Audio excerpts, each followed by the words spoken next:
Mis queridos amigos, en verdad que una de las más grandes satisfacciones de mi vida fue conocer al maestro Borges. Le había leído naturalmente, como todo el mundo, había sentido grandes deseos de verle, le escribí, aceptó mi visita, un avión me puso en Buenos Aires y allí aparecí en la casa del gran maestro de la numismática literaria. El maestro Borges ya estaba prácticamente ciego, había que llevarlo del brazo, o él se colgaba del brazo de uno. Así subimos a su casa, me enseñó en su casa todo, empezando por el gato, que era un gatazo blanco inmenso, el sueño y el amor de su madre, y después me enseñó su biblioteca. Libro por libro, el gran maestro, que yo creo que no veía prácticamente nada, pero sin embargo tenía táctilmente la capacidad de encontrar el libro de que me hablaba, me enseñaba los clásicos españoles. Allí, dijo, es donde yo he bebido todo lo que sé. Después he leído todo lo que cayó en mis manos. Es muy difícil para un ciego leer y sin embargo yo no he hecho más que leer toda mi vida y aparte de eso ponerme a escribir. Yo soy el que era cuando publiqué mi primer libro, Fervor de Buenos Aires, en 1923. Y creo que en ese primer libro está todo lo que yo haría después, salvo que está entre líneas y solo para mí. Es como una escritura secreta. Cuando hablamos acerca de la creación literaria, él me dijo que ese es un don que se tiene o no se tiene, que no se hace uno escritor como se hace albañil, sino que eso es una cosa que o se lleva o no se lleva. Yo le visité en Buenos Aires 2 o 3 veces, le convencí de que viniese al programa A Fondo a Madrid.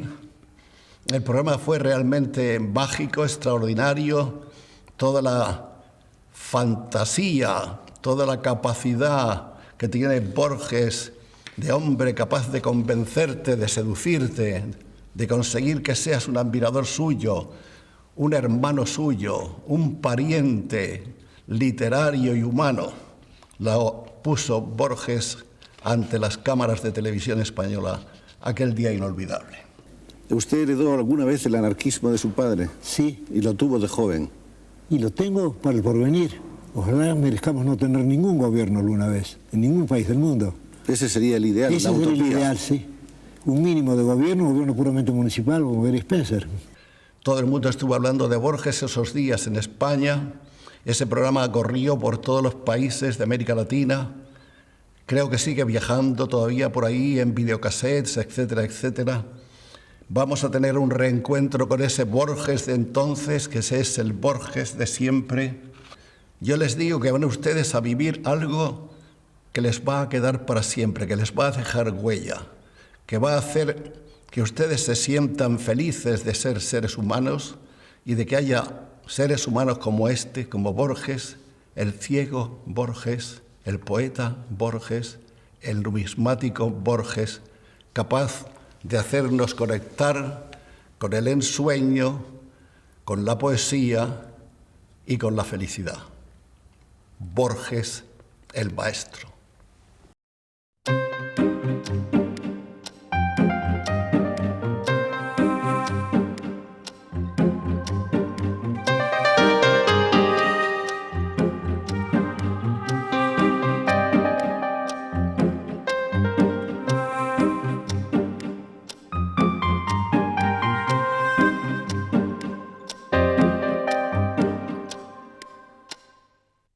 Hoy la felicidad de haber logrado una de nuestras aspiraciones desde que este programa comenzó a caminar, que era la de tener aquí, honrándonos, llenando de fiesta nuestro espíritu, al maestro Jorge Luis Borges. El maestro Borges nos ha hecho el honor de venir desde Argentina para estar un largo rato con nosotros conversando. No nos ha puesto condición alguna, nos ha pedido que le acicateemos, que le espoleemos, que le acosemos. Maestro, estamos dispuestos a acosarle cariñosamente. Soy muy tímido, de modo que espero que abunden. Estoy absolutamente seguro de que todo lo que usted diga va a ser de un gran interés para nuestra audiencia. Haré lo posible. Usted cuenta aquí con grandes cantidades de amigos y de admiradores. Sí. de gentes que le conocen por su obra, España es muy generosa. pero que acaso no le habían visto a usted nunca en persona, ni habían tenido oportunidad de oír su voz, ni de saber de viva voz cuáles son sus ideas sobre tantas cosas. Usted es un monumento vivo de inteligencia, usted es un hombre del que se ha dicho que es todo mente. Yo creo que es una exageración. Yo creo que sí, ¿eh? No porque su mente no sea una mente genial y cósmica, sino porque usted es también un cuerpo, y es un cuerpo sensible. A usted le han acusado de ser un hombre frío, maestro. No, eso es falso. Soy desagradablemente sentimental. Soy un hombre muy sensible. Ahora, cuando escribo, trato de tener cierto pudor, ¿no? Y como escribo por medio de símbolos, y nunca me confieso directamente, la gente supone que esa álgebra corresponde a una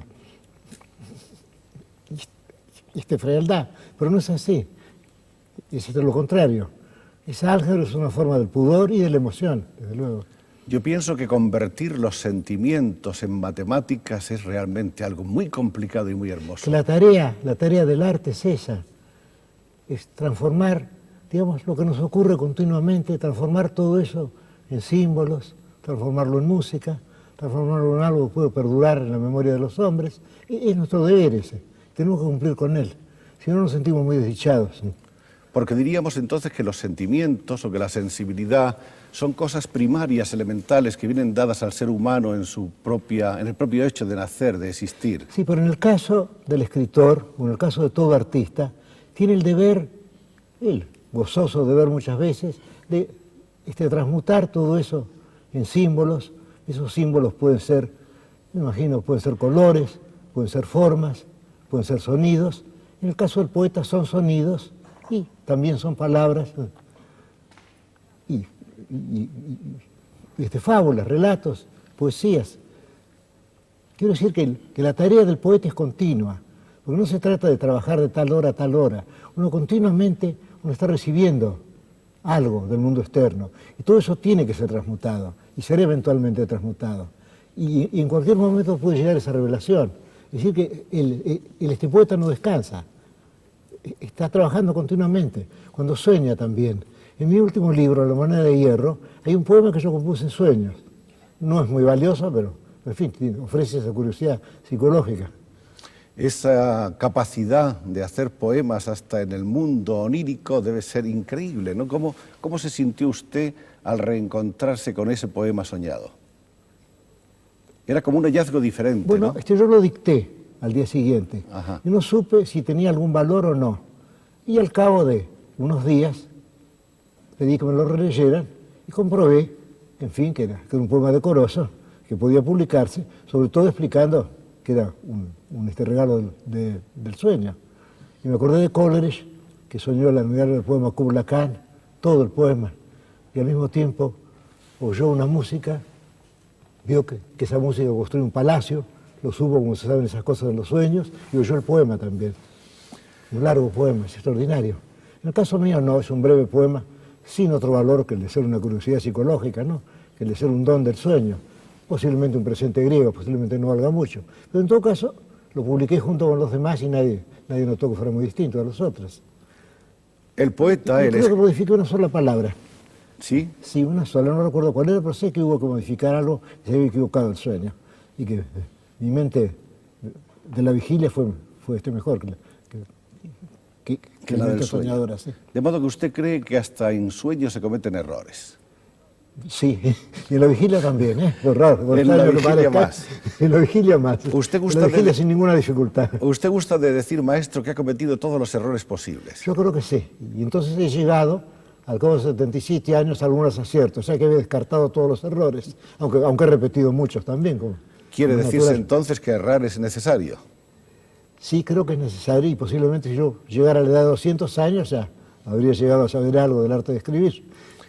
¿Qué distancia ve usted, por ejemplo, maestro, hablando de estas cosas, de la evolución, de la transformación, de entre el Borges de hace 20 años y el de hoy? Yo creo que esencialmente somos el mismo, pero el de hoy ha aprendido algunas astucias, ha aprendido algunas destrezas y algunas modestias también. Pero creo que esencialmente yo soy el que era cuando publiqué mi primer libro, Fervor de Buenos Aires, en 1923. Y creo que en ese primer libro está todo lo que yo haría después, salvo que está entre líneas y solo para mí. Es como una escritura secreta, que está entre las líneas de la escritura pública. Pero ahí está todo, yo veo, salvo que nadie puede verlo sino yo. Es decir, que lo que yo he hecho después ha sido reescribir ese libro, ese primer libro, que no tiene mayor valor, pero que luego ha ido dilatándose, ha ido ramificándose, enriqueciéndose. Y creo que ahora puedo, en fin, puedo jactarme de haber escrito algunas páginas válidas, uno que otro poema, ¿y qué más puede querer un escritor? Porque aspirar a un libro ya es demasiado. Esas cifras, esas claves, esos códigos secretos, ese hermetismo, ¿pretende usted que lo comparta alguien? ¿Usted no escribe para sí mismo solo o escribe también para que otros entiendan y descifren y desentrañen? No, porque una vez escrito algo ya está lejos de mí. Cuando yo escribo, yo lo hago urgido por una necesidad íntima. Pero yo no pienso, digamos, yo no pienso en un público selecto o en un público, digamos, de multitudes. No pienso en ninguna de las dos cosas. Pienso en expresar lo que yo quiero decir y trato de hacerlo del modo más sencillo posible.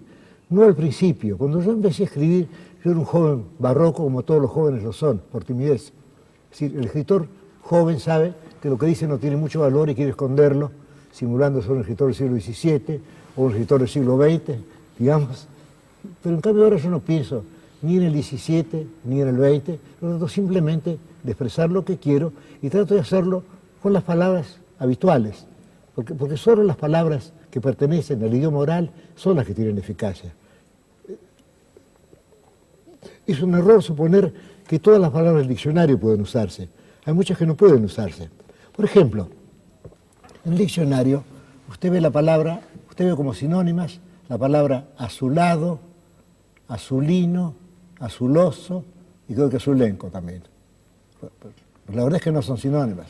La palabra azulado puede usarse, es una palabra común, digamos, que el lector acepta. Como si yo pongo azuloso o si pongo azulino, no, es una palabra que mira en dirección contraria, como dice Stevenson. Es decir, que realmente la única palabra que puede usarse es azulado, porque es una palabra común que se desliza con las otras. Y las otras serían artificiosas. En cambio, si yo pongo azulino, por ejemplo, es una palabra decorativa. Es como si yo pusiera de pronto una mancha azul en la página.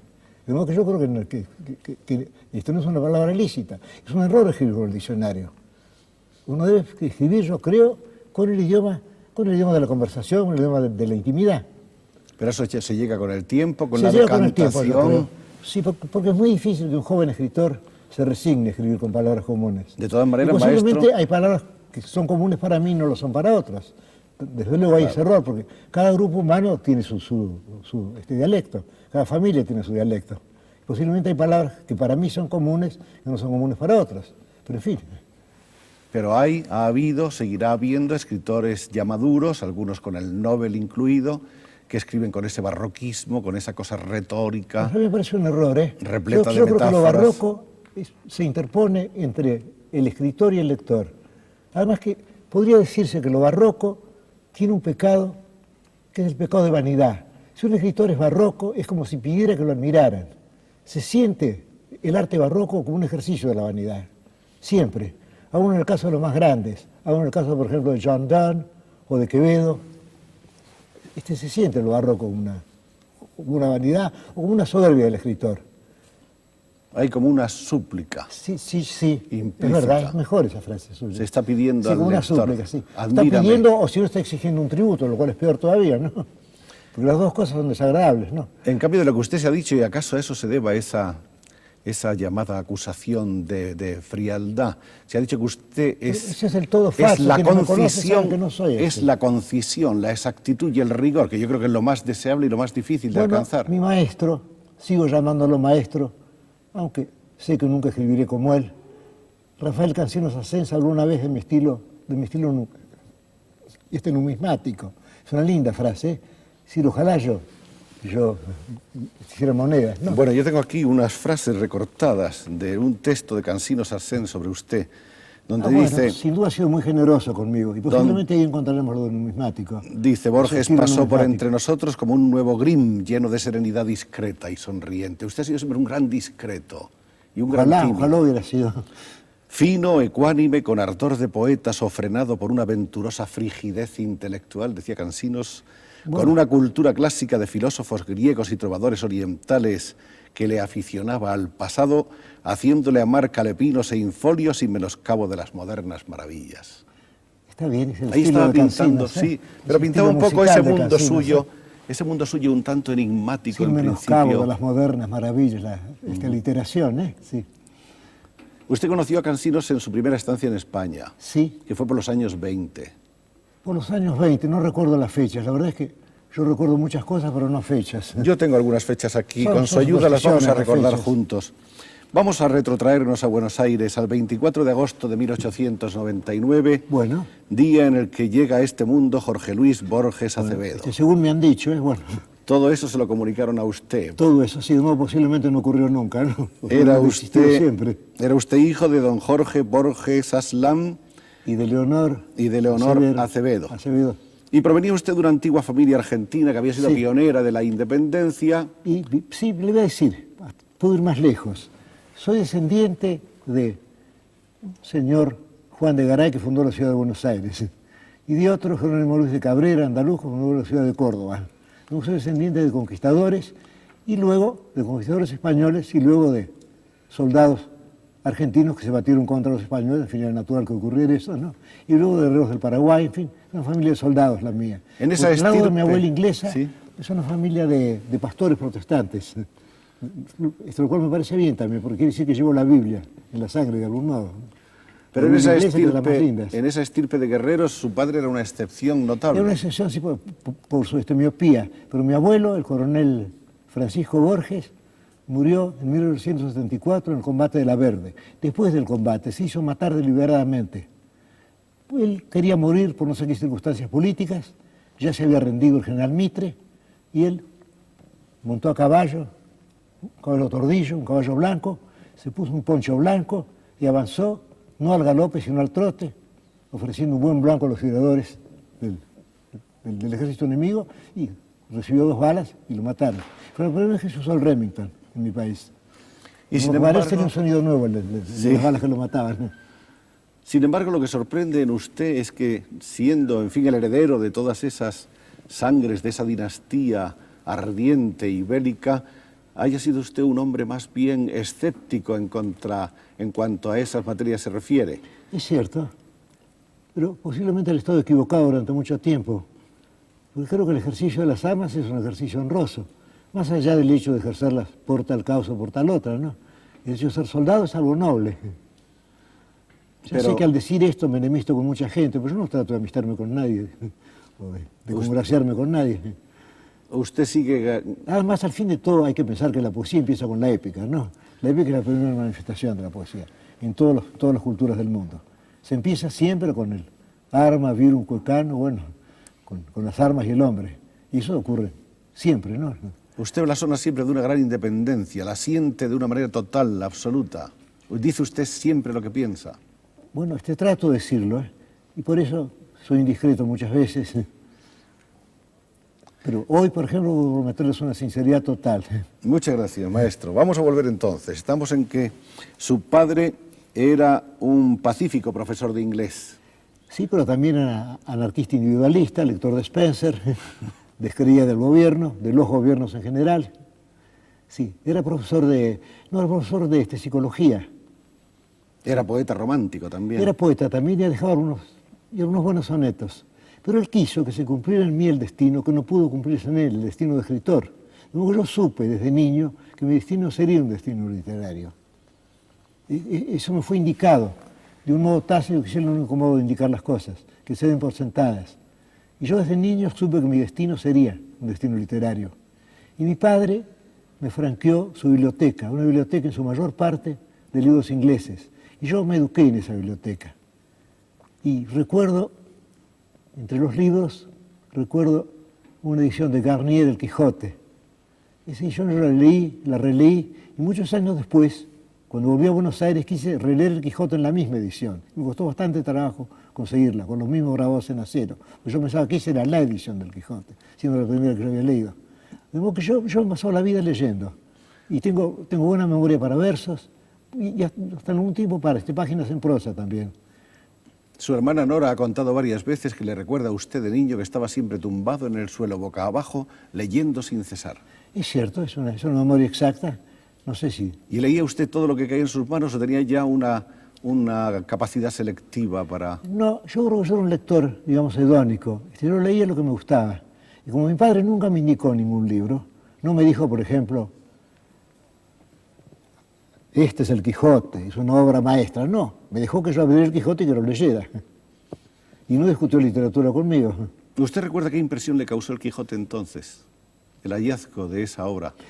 Bueno, al principio hubo algo paradójico, porque lo que yo admiraba en el Quijote era lo que Cervantes amaba y sin embargo atacaba, el mundo de la caballería andante. Es decir, para mí el Quijote fue una novela de caballería. Sí. Y en cierto modo lo es también. Porque sin duda Cervantes no siente ninguna simpatía por el cura, por el barbero, por el bachiller, por los duques, siente simpatía por Alonso Quijano. O sea que está muy... Además que él de algún modo es Quijano y no los otros. Exacto. Es muy raro ese libro, es un libro rarísimo, ¿no? Sí, ¿a usted no le parece que no se puede afirmar categóricamente que él quiso hacer una parodia de los libros de caballería? No, yo creo que no. Además, Grusac ha señalado que cuando Cervantes publicó el Quijote ya no se leían esos libros, que Cervantes era el único lector que quedara de esos libros. Y que él los quería mucho, pero que él se daba cuenta de que había algo de absurdo en esos libros y por eso quiso, digamos, curarse de esa pasión. ¿Y como escritor a usted qué le parecía don Miguel? Bueno, yo tuve una conversación con Ernesto Sábato. Sábato me dijo algo que me pareció muy justo. Él dice, siempre se dice que Cervantes escribía mal, como siempre se dice que Dostoyevski escribía mal. Pero si ese escribir mal les ha servido para dejarnos el Quijote y Crimen y Castigo, digamos, o Panchikov, entonces no escribían tan mal. Escribían lo necesario para sus fines. Pero esa era una opinión de Sábato. Es la opinión de Sábato, pero me parece que esto no podemos censurar desde el punto de vista retórico lo que Cervantes escribía. Desde luego, Quevedo hubiera podido corregir cualquier página de Cervantes. Don Diego de Saavedra Fajardo también. López de Vega también, pero no hubieran podido escribirla. Porque corregir una página es fácil, pero escribirla es muy difícil. A usted le gustaba más Quevedo, de todas maneras. Sí, pero creo que estaba equivocado, ¿eh? Creo que ahora me gusta más Cervantes. Y hasta me parece una blasfemia. Dígalo. Los nombres, ¿eh? Porque siento al fin de todo, yo he admirado mucho a Quevedo, yo lo admiro, pero, digamos, es un objeto admirable, una cosa admirable. En cambio, Cervantes y Alonso Quijano, que quiso ser Don Quijote y lo fue alguna vez, estos son amigos personales míos, es otra cosa, es una relación de amistad que no se establece nunca con este Quevedo. Nadie se siente amigo de Quevedo, puede admirarlo. Nos fuimos a Don Quijote. Es cierto. Parece que hemos dejado esa biblioteca. Paseando por la biblioteca de su padre en sus años infantiles. Esos años que fueron para usted, me imagino, unos años llenos de fantasía, de riqueza, porque usted se asomaba cada día a un mundo nuevo. Sí, leía mucho. Y leía, por ejemplo, yo no sabía que fueran libros célebres. Por ejemplo, leí entonces un libro que lo había publicado unos años antes, Los primeros hombres en la luna, de Wells. Lo leí entonces. Leí a Kipling entonces. Leí a Stevenson entonces. Leí Las 1001 noches entonces. Todos libros capitales para mí. Y todo eso, y además leía libros muy malos, pero claro, un niño no compara un libro con otro. Un chico acepta lo que lee, y lo acepta con gratitud. Porque yo no pensaba, por ejemplo, que el Quijote fuera mejor que Juan Moreira o Hormiga Blanca de Eduardo Gutiérrez. Yo leía los dos libros, y me complacía en ellos, pero yo no pensaba que fueran mejores o peores. Yo no tenía juicio crítico, yo simplemente gozaba de los libros. Quizá yo era más sabio entonces cuando gozaba de los libros que ahora que trato de juzgarlos. Bueno, por otra parte, no solamente gozaba usted de ellos, estaba usted creando su propia riqueza interior alimentada en todos esos libros. Sí. Estaba creciendo el mundo de Borges ahí. Sí, pero yo no podía saber eso. Usted antes de los 10 años ya había escrito y había Había hecho escrito, traducciones sí, del inglés. abominablemente. No creo. Y había escrito en español antiguo. Con decirle eso está dicho todo, ¿eh? En el diario El País tenía En el usted diario El 10 País años publicó una traducción de Oscar Wilde. The Happy Prince, de Oscar Exacto. Wilde, sí. Que creo que está bastante bien. Yo no he vuelto a Vea mirarla. usted como no era tan abominable. No. Bueno, claro que Oscar Wilde es el autor más fácil. Digo, personas que estudian inglés empiezan con Oscar Wilde. Luego quienes estudian alemán empiezan con Heine. Pero eso no quiere decir que no es un autor admirable. Pero por otra parte, aparte de que su padre sabía inglés, usted tenía una institutriz inglesa. Bueno, no, esa no era importante. Importante ¿No? fue mi abuela inglesa. Ah, su abuela. Mi abuela inglesa que sabía de memoria la Biblia. Usted citaba un pasaje cualquiera y él le decía, sí, libro de Job, capítulo tal, versículo tal, y seguía adelante. De modo que era una especie de Biblia viviente, y en el inglés de la Biblia de los obispos, ¿no? Del Biblia del siglo XVII, sí. Un hermoso inglés de la Biblia, sí. Parece que sus padres tenían un cierto temor a que hubiese contagios por las enfermedades de la época en la escuela y usted tardó mucho en salir de casa, por eso leyó tanto. Es cierto. Y por eso tuvo usted esa institutriz, Miss Tink, creo que se llamaba, Miss ¿no? Tink, sí. Sí, Qué raro. Y un primo de ella fue famoso como malevo, ¿eh? no me diga. Tink el inglés, sí. Como delincuente. Sí, como delincuente, no, como este cuchillero, sobre Cuchillero, todo, como hombre navajero, de pelea. sí. Sí, navajero, dirían. Bueno, cuchillero decimos allí, sí. Qué raro, ¿eh? Juan Tink el inglés. Y uno de los primeros bailarines de tango con este corte. Tango con corte y quebrada, sí. ¿Y ella cómo era, su institutriz? Yo no la recuerdo. No se acuerda. No. De mi abuela sí, la recuerdo mucho. Recuerdo que, no recuerdo la fecha en que murió, pero recuerdo que estaba muriéndose, estábamos todos muy apenados, y ella nos mandó a buscar a todos y nos dijo, era una mujer vieja ya, muy frágil pero muy fuerte, como mi madre, y nos dijo, esto que sucede no tiene nada de interesante, soy una mujer muy vieja que está muriéndose muy despacio, eso no puede interesar a nadie ni preocupar a nadie. Eso fue algunos años después y ocurrió en Ginebra, me parece, ¿no? No, esa fue mi otra abuela. Ah, esa fue la que otra. murió en Ginebra. No, ella murió en Buenos Aires, sí. Pero qué bien que ella viera su propia muerte y que pudiera verla desde lejos, ¿no? Una mujer muy vieja que está muriéndose muy despacio. An old woman dying very, very slowly. That's all. Eso es todo. Ninguna razón para que toda la casa esté alborotada. Esas han sido algunas de las obsesiones de usted a lo largo de su obra y de su, Es cierto, y de sí. su preocupación intelectual, la vida, la muerte, Bueno, el infinito, ¿puedo la ser eternidad. indiscreto? No, ¿Puedo por ser Dios, indiscreto y usted puedo puede. contar la muerte de mi otra abuela? Sí, señor. Bueno, estaba muriéndose en Ginebra. Yo no le había oído nunca una mala palabra. Tenía un hilo de voz. Era hija del coronel Suárez, que mandó la carga de Junín, en el Perú. Estaba muriéndose. Todos la rodeábamos también y dijo, déjenme morir tranquila. Y después la mala palabra, que yo nunca la había oído antes, con un hilo de voz. Entonces sentimos que era una mujer valiente. Mi padre dijo, bueno, la hija del coronel Suárez está bien. Lo dijo así, déjenme morir tranquila. Y después la palabra que no quiero mencionar aquí. La primera y última vez que le oí decir eso. Y esa anécdota, en cierto modo, ¿qué puede clarificar de esa obsesión suya por la muerte y por la vida, por lo infinito, por lo eterno? Yo no sé, quizás quise hecho mal en contarla, pero lo he contado con cariño y con respeto. Yo sé, maestro. Le he contado con toda reverencia por ella. Yo sé, no, lo que yo pregunto es si influyó de alguna manera en esa Posiblemente el preocupación. hecho de haber visto esas agonías, y la agonía de mi padre también, una larga agonía, como digo en un poema, murió sonriente y ciego, y la agonía de mi madre también muy larga.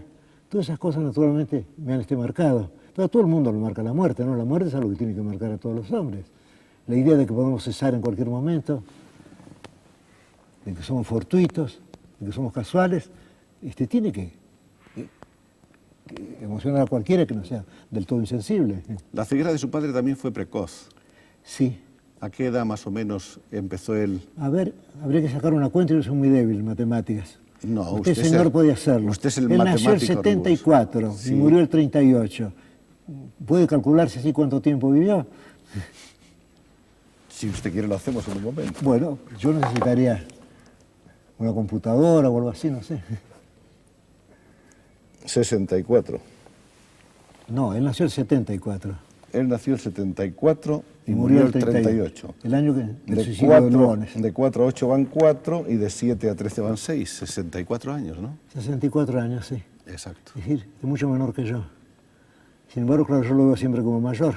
Lógico, porque usted está viendo Es natural que siempre, ocurra eso, sí. lo está viendo como niño. Yo he cometido la indiscreción de seguir viviendo. No, usted ha hecho muy bien en seguir viviendo y espero que sea por mucho tiempo. Bueno, mucho tiempo, quién sabe, pero algunos años me gustaría concluir algunos trabajos que tengo.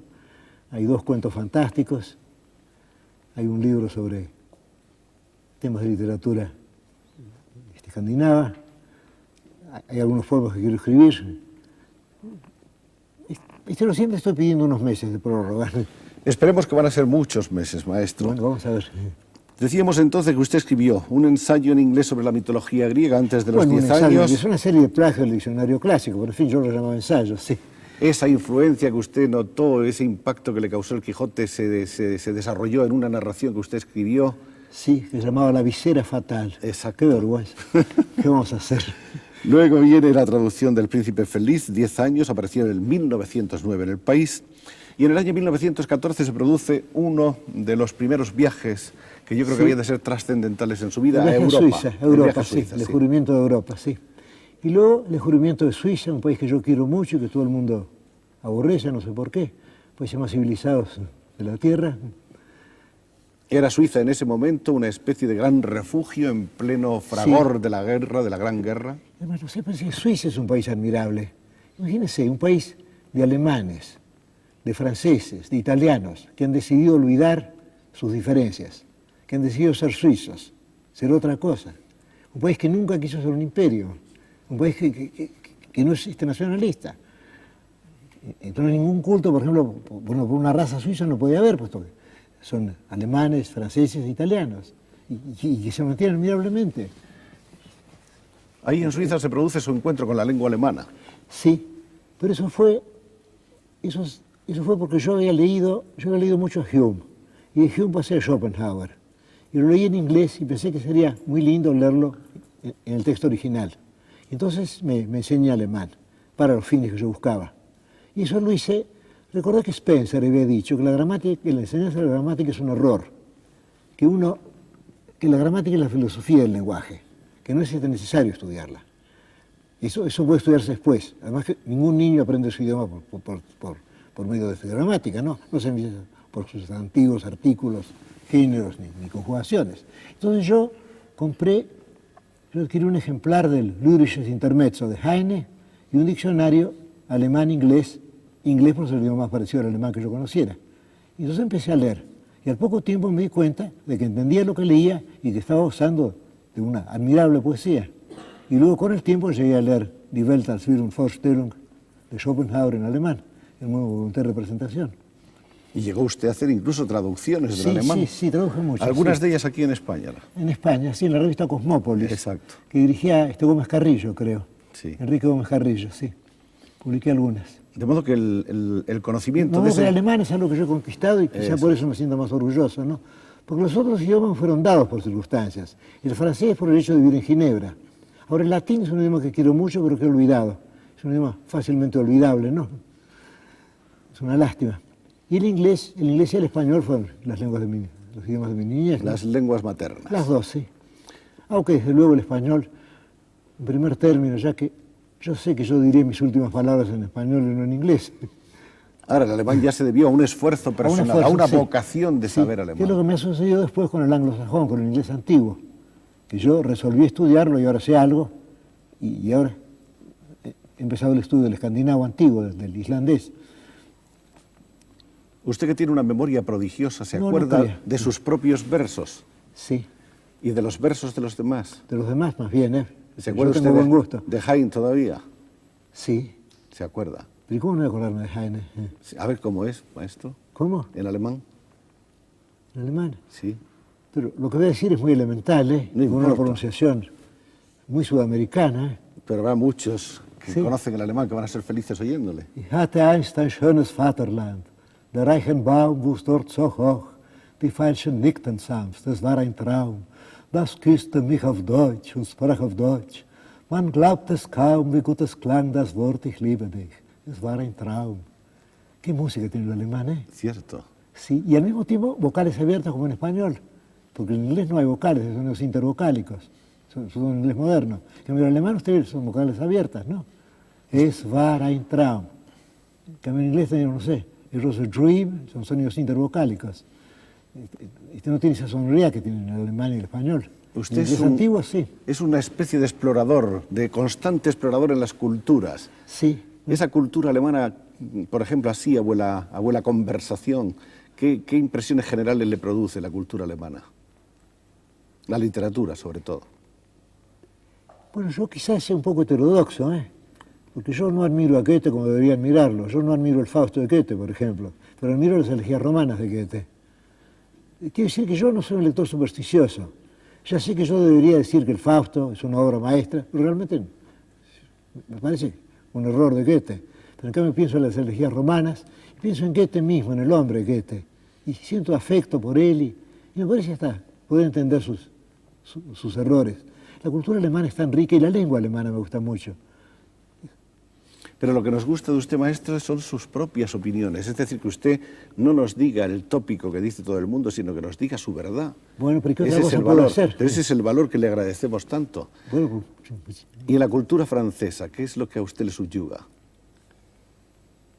Bueno, yo creo que la literatura francesa es de las más ricas.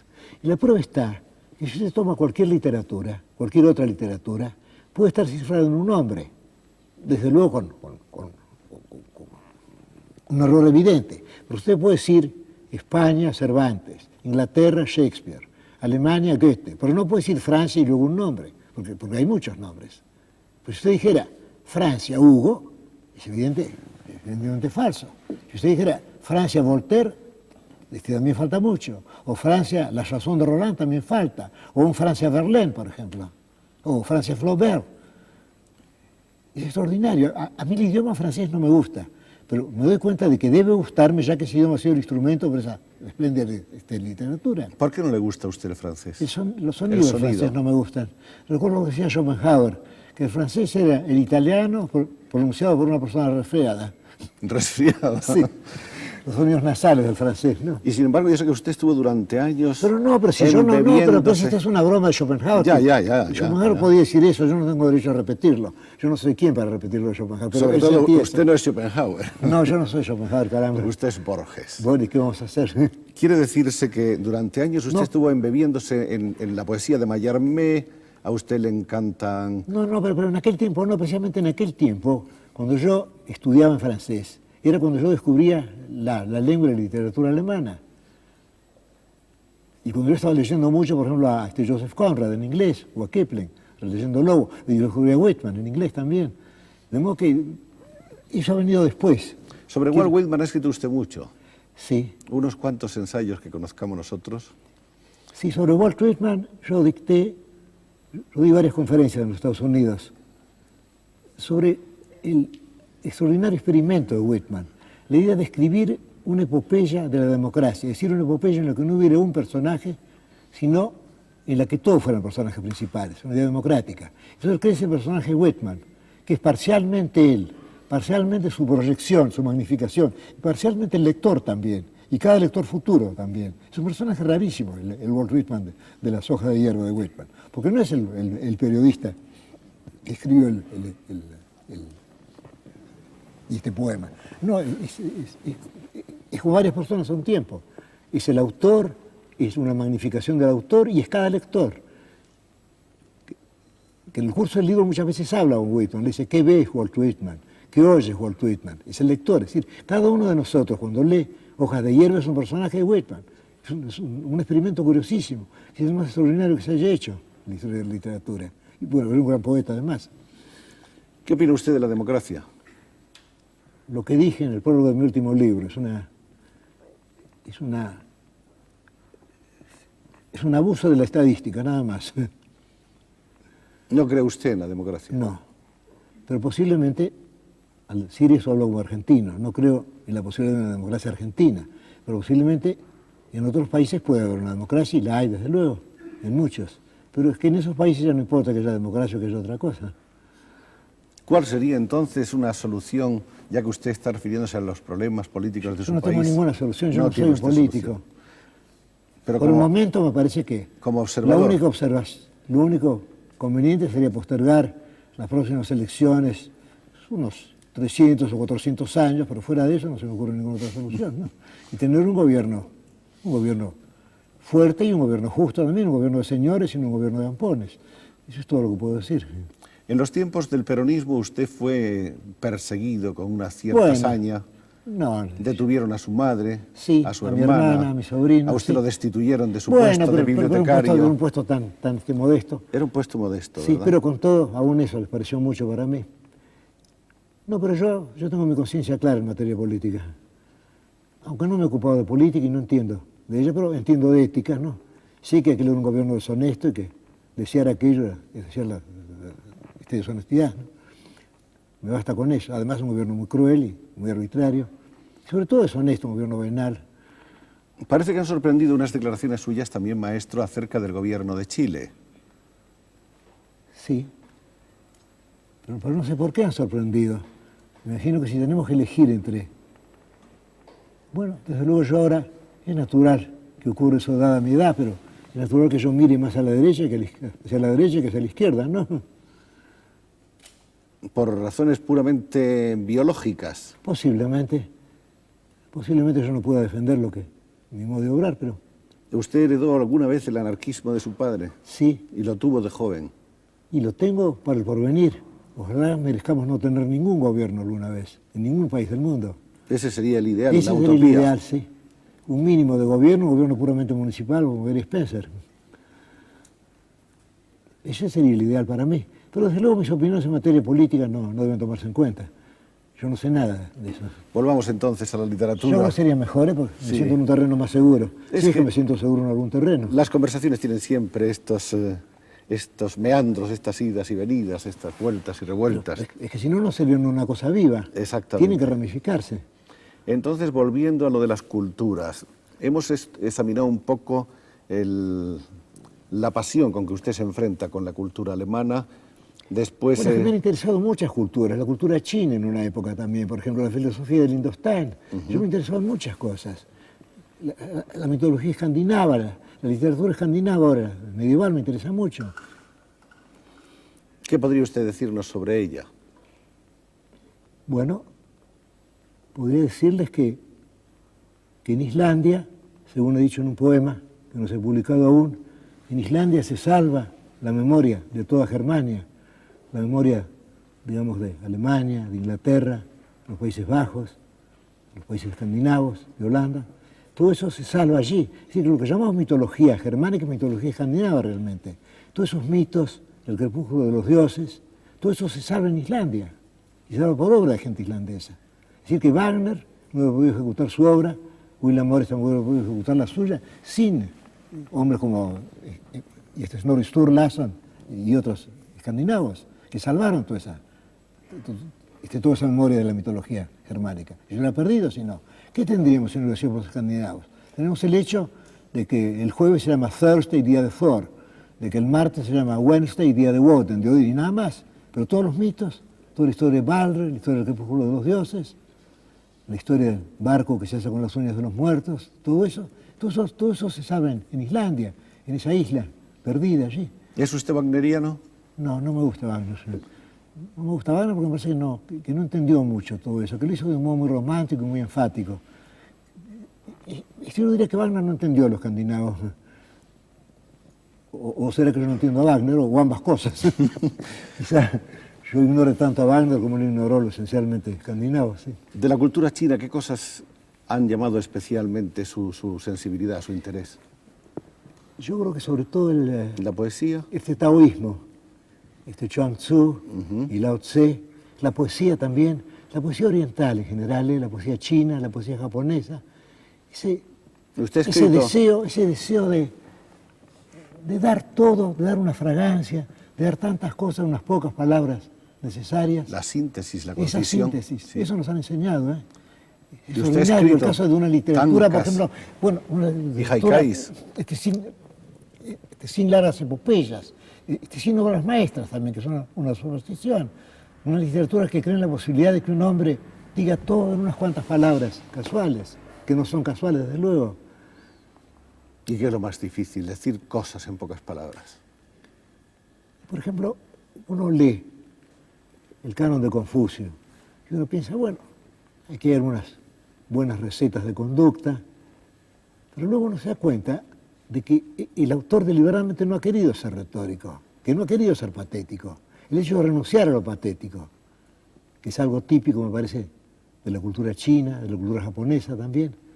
El hecho de ser sobrio, de ser conciso, de decir todo con un mínimo de palabras. De ir al grano, con un mínimo como de decimos por acá. Un mínimo de énfasis. Eso me parece que es muy lindo. Y sobre todo para mí, que tiendo a ser enfático, es una lección. No, pero usted está luchando siempre con su énfasis, es su lucha permanente. Es una lucha permanente, pero usted ve que ahora mismo quizás yo sea demasiado enfático. Pero ¿qué vamos a hacer? Hablemos un poco de la cultura española, que a nosotros naturalmente nos afecta tanto y nos gusta saber cómo la ve usted y cómo la entiende. Bueno, es que habría que hablar de tantas culturas españolas en distintas épocas, pero con todo, yo diría, y aquí voy a ser heterodoxo, pero estoy entre amigos y puedo hacerlo, que hay una soltura en los principios de la literatura española que se pierde después. Por ejemplo, vamos a buscar algo que no es tan primitivo. Vamos a tomar el caso de Cervantes. En Cervantes, toda esa complejidad que llamamos Cervantes, esa complejidad fluye y uno no siente mayor esfuerzo. En cambio, ya en Hombres de Genio, algo posteriores como Góngora, como Quevedo, ya todo eso está un poco rígido ya. Y luego en el caso de Gracián ya es muy rígido todo. ¿A usted no Gracián darlo con las formas. no le gusta nada, Gracián? No, la verdad es que no me gusta. Me parece que Gracián me parece como una caricatura de este Quevedo. Porque todavía en Quevedo todo eso está como llevado por la pasión. Pero en Gracián todo eso es muy, muy frío. Eso sí que es glacial. Además, llamar a las estrellas gallinas de los campos celestiales, por ejemplo, es imperdonable, ¿no? Yo creo que Gracián es una superstición alemana, en cierto modo, que Schopenhauer lo admiraba mucho porque lo entendía poco. Pero nos irá más lejos. Y yo diría que Gracián pensaba bien, que Gracián era un hombre muy, muy agudo, quizá un hombre de genio, pero que luego al escribir se creía obligado a decirlo todo de un modo ingenioso, con juegos de palabras. Y yo creo que entonces, por ejemplo, cuando él dice, la vida es milicia contra la malicia. Bueno, eso puede ser cierto. Uno puede pasarse la vida militando contra la malicia. Pero al mismo tiempo, cuando uno lo lee en español, no cuando lo lee traducido al alemán por Schopenhauer, en Handorach, en el Acuerdo Manual, uno lo que nota es el juego de palabras, milicia y malicia. Y entonces ya el pensamiento está perdido, está traicionado por el retruécano. Exacto. Y el retruécano ahí milita contra el autor. Porque nos impide ver que la idea de que la vida es milicia contra la malicia puede ser una idea justa. Porque estamos como entorpecidos por el retruécano, de milicia contra la malicia. Bueno, y en general ocurre eso con Gracián, que él pensaba admirablemente, pero luego al escribirse que era obligado a esos dibujos, esas simetrías, que son desde luego la marca del estilo barroco, en la cual fue un maestro, pero un maestro en un género desdichado. Usted siente un rechazo instintivo por el retruécano, desde luego. Sí. Me imagino que la greguería de Ramón Gómez de la Serna a usted no le gusta nada. Bueno, no, pero la greguería me parece superior al retruécano. Ahora, el retruécano me parece que es una forma de descortesía. Pues yo estoy conversando con alguien, espero que el otro esté oyendo mis ideas o escuchando mis ideas. En cambio, si él se detiene en mis palabras, es como si oyera el sonido nada más. Cuando Gracián dice que las comedias son comedias, porque se pierde tiempo con ellas. Bueno, entonces parece que no está pensando en la comedia, sino en la palabra comedia. Y en la conversación es muy incómodo que le interrumpan a uno con retruécanos. Sí, porque es absolutamente salirse. Pero claro, porque salirse, porque todo eso es son absolutamente impertinente. Son fugas absolutamente frívolas, O por ejemplo superficiales. aquellos versos que admiraba Gracián, dirigidos a una dama llamada Ana, y que le dice, Diana, ¿eres Diana? Bueno, es imposible ser más glacial, ¿no? Fray Luis parece que es otro de sus autores favoritos. Fray Luis, sí. Me acuerdo aquellos versos que todos ustedes están recordando en este momento. Vivir quiero conmigo, gozar quiero del bien que debo al cielo, a solas sin testigo, libre de amor, de celo, de odio, de esperanza, de recelo. Qué terrible querer vivir sin amor y querer vivir sin esperanza también, para vivir sin temor. Bueno, es una ambición estoica, ¿no? Y él lo dice así, dice esa cosa terrible, la dice sencillamente, ¿no? Sin embargo, es una idea muy rara y tiene la forma, no es rara, pero el concepto es raro, ¿no? Libre de amor, de celo, de odio, de esperanza. Sí, porque la esperanza también es una incertidumbre. El que espera desespera, etc. Aprovechando que estamos hablando de este tema, recuerdo que recientemente, hace unas semanas, se publicaron aquí noticias de unas declaraciones en las que al parecer usted... Pero esas declaraciones son apócrifas. Y creo que usted las ha desmentido ya ampliamente. Seguiré desmintiéndolas. Y se han escrito numerosos artículos y comentarios al respecto, unos en defensa de usted, diciendo que toda crítica de Borges es un elogio, que es una hermosa frase. Eso no dice nada, pero y quizá todo elogio de Borges, dándole la vuelta, es una crítica y no busquemos el retruécano. Todo veneno servido por Borges es un alimento, quién sabe, ¿no? Todo golpe de Borges es una caricia. Bueno, no, tampoco. Entonces es absurdo. Quedamos, maestro, en que lo que le atribuyeron a usted como una, es falso. Como una acusación en general contra el gran número de escritores españoles. Lo que yo sí admito haber dicho es que García Lorca es un poeta menor. Eso no tengo por qué negarlo. Pero creo que uno puede decir que García Lorca es un poeta menor y que eso no signifique necesariamente un ataque a San Juan de la Cruz, por ejemplo. No, además esa es la opinión personal. Es una opinión mía, no es otra cosa. Yo tampoco soy un misionero de su opinión. No. La digo nomás, pero no quiero convertir el mundo entero en su opinión. Y ya que usted la dice, ¿por qué no aprovecha para explicarnos por qué piensa usted que García Lorca era un poeta menor, que será mucho más bonito y más interesante para todos? ¿Por qué le parece a usted que es un poeta menor? Bueno, porque lo veo... ¿Por el tema? No, por una deficiencia mía. Porque yo no entiendo muy bien la poesía visual, ni la poesía así meramente auditiva. Y me parece que, digamos que García Lorca era un andaluz profesional, ¿no? Que demasiado consciente de ser andaluz. Me parece que en ese sentido lo hizo mejor Manuel Machado. ¿Para usted la poesía de Lorca era demasiado musical? No sé si demasiado, pero... No, yo no diría eso. Yo diría que yo no encuentro en la poesía de Lorca lo que yo espero encontrar en toda poesía. Ahora, eso que espero encontrar sería muy difícil definirlo, pero lo que sé es que Lorca no me da ese alimento o ese estímulo que yo busco, nada más. ¿Y Machado sí se lo da? Los dos Machado me lo dan, Manuel también. Manuel Machado, tan despreciado me lo da también. Pero yo creo que han sido despreciados por razones políticas, nada más, ¿eh? Y Antonio Machado, desde luego, uno de los grandes poetas de la lengua castellana. Digo, no siempre, pero a veces lo era, y con serlo a veces basta, ¿no? Ya que nadie es gran poeta todo el tiempo. Tenemos aquí un libro de obra poética de Jorge Luis Borges. Caramba, podían buscar otro autor y otro texto. Bueno. No, pero ya que le tenemos aquí al autor, si a usted le parece, vamos a tratar...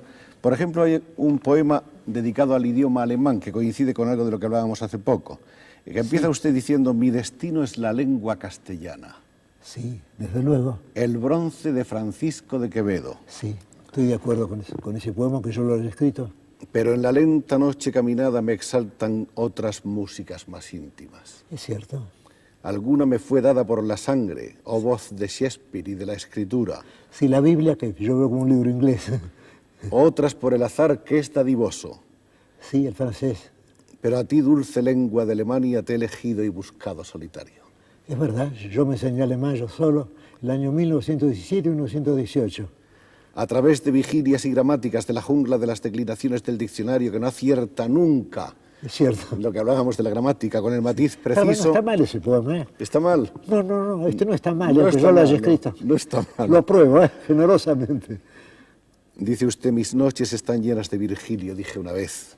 También pude haber dicho de Hölderlin y de Angelus Silesius. Sí, Angelus Silesius, el poeta de Breslau. Sí. Heine me dio sus altos ruiseñores, Goethe, la suerte de un amor tardío, a la vez... Sí, las elegías romanas de Goethe. Indulgente y mercenario. Sí.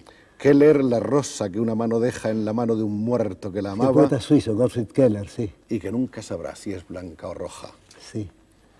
Los poemas del enterrado vivo de Tu lengua de Alemania eres tu obra capital, el amor entrelazado de las voces compuestas, las vocales abiertas, los sonidos que permiten el estudioso exámetro del griego y un rumor de selvas y de noches. Te tuve alguna vez. Hoy, en la linde de los años cansados, te diviso lejana como el álgebra y la luna. Es un poema típicamente borgesiano. Y bueno, ¿qué vamos a hacer? Yo no puedo hacer poemas típicamente de otros, ¿no? Lógico. Vamos a irnos a otro poema porque yo pienso que aquí puede usted decirnos muchas cosas acerca de sí mismo. Bueno. Habla usted en Elogio de la Sombra fragmentos de un evangelio apócrifo. Bueno, yo creo que eso es quizá lo más...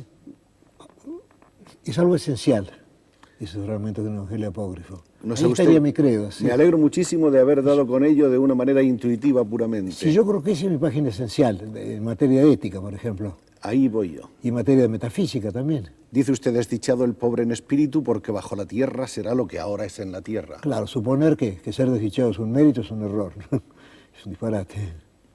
A ver. Desdichado el que llora, porque ya tiene el hábito miserable del llanto. Claro, yo creo que eso de ponderar a la desdicha y al llanto son cobardías nomás. O es algo demagógico. Dichosos los que saben que el sufrimiento no es una corona de gloria. ¿Cómo va a ser una corona de gloria el sufrimiento? No basta ser el último para ser alguna vez el primero. No, si no sería demasiado fácil ser el primero. Feliz el que no insiste en tener razón porque nadie la tiene o todos la tienen. Feliz el que perdona a los otros y el que se perdona a sí mismo. El que se perdona a sí mismo también. Yo creo Puede que, uno sea debe... puede que sea más feliz el que se perdona a sí mismo. Sí, pero yo no creo que uno deba abrumarse con reproches, pensar obré mal, porque es una forma de insistir en el error. Si uno ha obrado mal, bueno, olvidarlo. Usted pide la bienaventuranza para los mansos porque no condescienden a la discordia. Está bien, sí, no condescienden a la discordia, sí. Y también son bienaventurados los que no tienen hambre de justicia porque saben que nuestra suerte adversa o piadosa es obra del azar, que es inescrutable. Claro, ¿cómo vamos a pedir justicia? Almafuerte dijo, solo pide justicia, pero será mejor que no pidas nada. Ya pedir justicia es un exceso. Bienaventurados los misericordiosos porque su dicha está en el ejercicio de la misericordia y no en la esperanza de un premio. Sí, aquello que dijo yo, que es decir a Santa Bárbara, he dejado atrás el soborno del cielo. Porque el cielo viene a ser un soborno realmente. Pero la gente, yo creo que está siempre esperando ese premio que nunca llega. Es cierto, como a veces, otros premios. o que a veces como llega. algún premio escandinavo también. Como el que premio nunca Nobel, llega. el premio Nobel que le están dando a usted hace cuántos años. Y hace tantos años que ya como si lo hubiera tenido. Bienaventurados los de limpio corazón porque ven a Dios. ¿Usted cree que un hombre con el corazón sucio no ve a Dios jamás? No estoy seguro de que, no estoy nada seguro de que alguien pueda ver a Dios. Creo que es una frase nomás, ¿eh? Vamos a olvidarla. ¿Por qué no la tacha? La tacho. Sí, táchela. Es una frase literaria en el sentido más triste de la palabra. Bienaventurados los que padecen persecución por causa de la justicia, porque les importa más la justicia que su destino humano. Eso está bien. Estoy de acuerdo. Y lo importante es el destino del hombre, por encima de todo. Para el hombre, claro. Para el hombre, ¿y qué otro criterio podemos tener? Nadie es la sal de la tierra, nadie en algún momento de su vida no lo es. Sí, yo creo que en todas las vidas hay un momento así que la justifica, que la salva, en todas las vidas. Aún en las vidas más... El que matare, dice usted, y aquí entra en cosas más profundas y graves, maestro Borges. A ver, el que una gran matare, curiosidad por saber lo que he dicho. El que matare por la causa de la justicia o por la causa que él cree justa, no tiene culpa. ¿Está usted convencido todavía de eso? Sí. Por la causa de la justicia se un puede soldado matar. no tiene culpa, por ejemplo. Exacto. Y posiblemente un verdugo no tenga culpa tampoco. Digo, sí, si cree en la ley que le hace... De modo que la larga o corta mano de la justicia es una mano justa, aunque sea injusta en el fondo. Sí, puede ser, sí. ¿Los actos de los hombres no merecen ni el fuego ni los cielos? También. Yo creo que mi vida no merece. Además es absurdo. Vamos a suponer que yo llegue a los 80 años. Bueno, ¿cómo va a ser premiado eso por una eternidad de cielo o castigado por una eternidad de infierno? De desproporción. Demasiado. Pero desde luego, yo vivo 80 años y luego me dan una eternidad de fuego o una eternidad de gloria. No tiene sentido. ¿Usted cree por este instante que vivimos aquí nos van a castigar o premiar tanto? Espero que no, por esto no, maestro. Bueno. ¿Usted cree en el infierno? Bueno, muchas veces en la tierra tenemos el sentimiento de estar en el infierno. Y también algunas veces el sentimiento de estar en el paraíso. Creo que en la experiencia de todo hombre entran esos dos recuerdos, el del infierno y el del cielo. Creo que usted habrá sentido en el infierno muchas veces Y en el cielo alguna vez también. Quiere decirse que el hombre Quiere decir que lleva la dentro desdicha de sí y la mismo- felicidad no son ignoradas por nosotros. Lo que son, claro que el cielo es infrecuente y el infierno es bastante común. Es más corriente. Es más corriente, sí, la circulación es más fácil. No odies a tu enemigo, porque si lo haces eres de algún modo su esclavo. Tu odio nunca será mejor que tu paz. Y aquí, Bueno, es un consejo egoísta, desde sí, luego. sí, aquí no es usted generoso, aquí está usted, en fin, trabajando para sí mismo, ¿no? Desde luego, sí, es una frase muy egoísta esa, ¿eh? Si te ofendiese tu mano derecha, perdónala. Eres tu cuerpo y eres tu alma y es arduo o imposible fijar la frontera que los divide. Sí. Bueno, contrariamente a eso, si te ofende tu mano derecha, córtala. Bueno, Y hablamos ahora de la verdad. La verdad siempre tan defendida, tan vilipendiada, la verdad que está siempre en entredicho y que es el gran compromiso del hombre. No exageres, dice usted, el culto de la verdad. No hay hombre que al cabo de un día no haya mentido, con razón muchas veces. es evidente, ¿eh? Si usted le presenta a alguien, usted dice tanto gusto, quién sabe si tiene tanto gusto, ¿no? Y por otra parte Y además es mejor que sea así, es mejor mentir. y que además es un instinto, en cierto modo, Yo defensivo, creo que de sí, además insistir conservación. en ser verídico es una pedantería, me parece. Insistir en decir la verdad siempre es una pedantería ética, ¿no? Y además no se podría vivir con la verdad. Y la convivencia es imposible. Sería un ejercicio de la vanidad y del egoísmo, ser siempre verídico. Eso que Yo no quería hablo, Kant. yo no hablo de venganzas ni de perdones. El olvido es la única venganza y el único perdón. Sí. Y la capacidad de olvidar Eso no depende de uno, ¿eh? No la tiene. Yo tengo un poema en el que hablo de eso, ¿no? Y digo, y es difícil el arte del olvido. Claro que es difícil. Pero con todo, uno debe buscar el olvido de ciertas cosas. Y además a la larga uno lo logra. Feliz el pobre sin amargura o el rico sin soberbia. Felices los amados y los amantes y los que pueden prescindir del amor. ¿Sí? Pero si era mejor ser amado o amante y no prescindir del amor, ¿eh? Pienso yo que sí. Yo también creo, tengo que no estoy de acuerdo con este autor sudamericano. Este autor sudamericano o No, argentino. no sé que se equivoca, ¿eh? Se ha equivocado varias veces ya en el curso de una página. Pero aquí hay una cosa que es muy bonita y con la que estoy de acuerdo. La puerta es la que elige, no el hombre. Yo no sé, parece una frase genial, pero está bien, ¿no? Yo creo que sí, es una porque frase además- sí, memorable y un poco hueca, ¿no? Pero es una queda frase- bien, ¿no? La puerta es la que elige, no el hombre, queda suficientemente terrible. En realidad el destino es siempre... Bueno, que queda mejor la puerta, ¿no? La puerta queda mucho Digo, más. está bien elegida la metáfora, ¿no? Hemos Si dijera paseado- el camino es el que elige, me parece que estaría mal, ¿no? Mejor que sea la puerta la que elige, sí. Hemos paseado un poco por su credo filosófico antes de continuar con su vida, pero hay cosas al margen que me gustaría saber cómo las ve, maestro. Pero desde luego, pero usted no me diga maestro, yo no soy maestro de nadie. Bueno, para mí es un maestro, No, para todos nosotros no, es un suelo maestro. llamarme Borges, dígame Borges. Me llamo Borges con mucho gusto. Desde luego, sí. Además, Y es como si le llamara maestro también. da la casualidad de que es mi nombre. Borges, ¿qué es para usted el odio? Ese odio al que se ha aludido ahí en una de esas frases. Yo no siento odio. Nunca ha odiado. Bueno, Ni si cuando le han pienso en hecho dos daño. dictadores de mi país, trato de no pensar en ellos, en Rosas y en el otro. Eso puede ser una forma de odio, ¿no? El tratar de olvidar. Pero es mejor eso que abundar en vituperios, o en improperios, ¿no? Parece que es mejor. El odio, por otra parte, Pero yo no siento odio por nadie. usted piensa que es corrosivo para uno mismo, ¿no? Yo creo que el que odia está destruyéndose. El que odia se destruye. Sí, de modo que el odio realmente se vuelve contra uno mismo. Por eso conviene no odiar. ¿Y amar es enriquecerse? Sí, siempre es enriquecerse. Amar es darse. Sí, más allá de que lo quieran a uno, no. El momento en que uno quiere ya es algo eso. ¿A usted le gusta sentirse querido?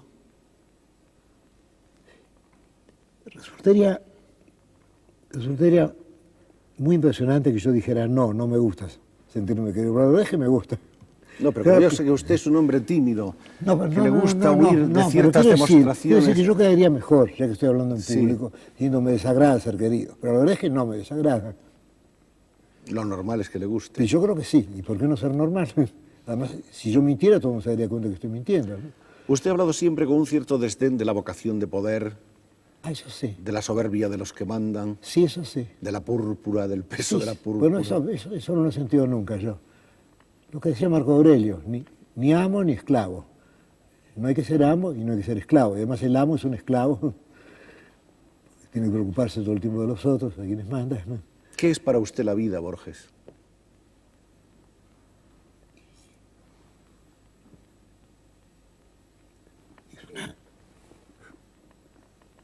Diría que es una interesante aventura y que estamos comprometidos a esa aventura. Y por contraste, Y que moriremos emprendiendo esa aventura, con feliz o con adversa fortuna. en 1919 viene usted a este país en el que está ahora, maestro. Vive usted algún tiempo, poco, en Barcelona. Sí, pero yo recuerdo más bien las veladas del Café Colonial de Cancinos Asens. Luego estuvo usted en Palma de Mallorca. En Palma de Mallorca estuve un año. Sí. Vivió en Valldemosa, en las cercanías de las celdas de Chopin. Exactamente. Y Jorge sí. Sand. Sí, la Cartuja, sí. En una época en la que el turismo todavía No había turistas. no se había despertado. Yo fui el precursor del turismo. Usted era el primer turista. El primer turista, es un triste honor, pero así es. Escribió El usted... pioneer del turismo. Sí. El pioneer. Escribió usted 2 libros en España que nunca se publicaron. Yo quisiera toda preguntarle por qué. Uno se llamaba Ritmos Rojos o Salmos Rojos, no sé muy bien. Esperemos que fuera Salmos Y Rojos. creo que Ya es Ritmos Rojos es demasiado bobo, Salmos, ¿no? se refería usted a la Revolución de Octubre, me parece. Exactamente, sí. Pero en aquel tiempo ser comunista significaba otra cosa, significaba un anhelo de fraternidad universal, significaba un poco Walt Whitman o el pacifismo. En cambio ahora tiene otro sentido. Ahora es una forma del imperialismo ruso o del rencor de ciertas personas. Tiene otro sentido, sí. Sí, yo fui comunista entonces. Sí.